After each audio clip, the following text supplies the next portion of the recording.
Is suffering necessary for spiritual growth? Suffering is something we all try to avoid. We see it as something bad, something unfair.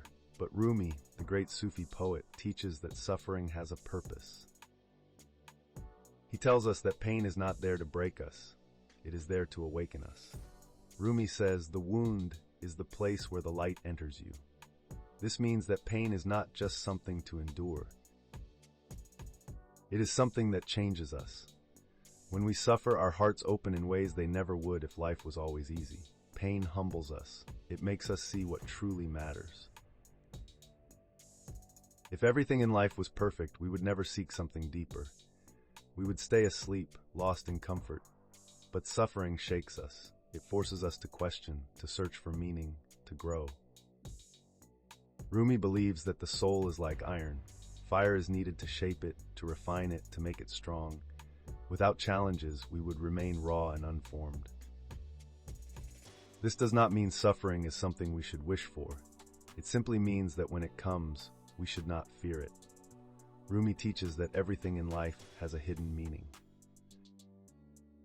Even our struggles are part of a greater plan. He tells us that pain is not a sign of punishment, but of transformation. Think of a seed buried in the ground.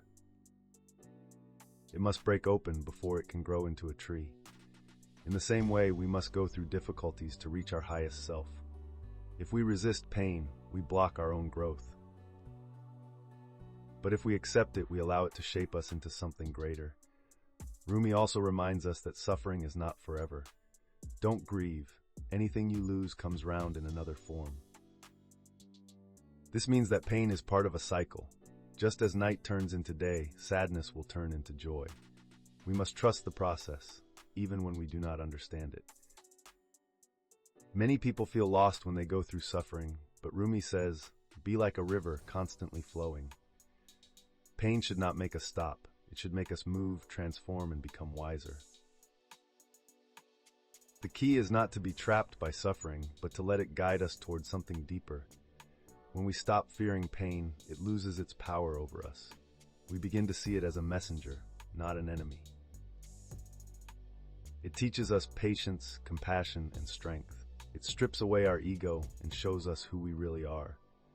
This is why suffering can be a doorway to spiritual growth.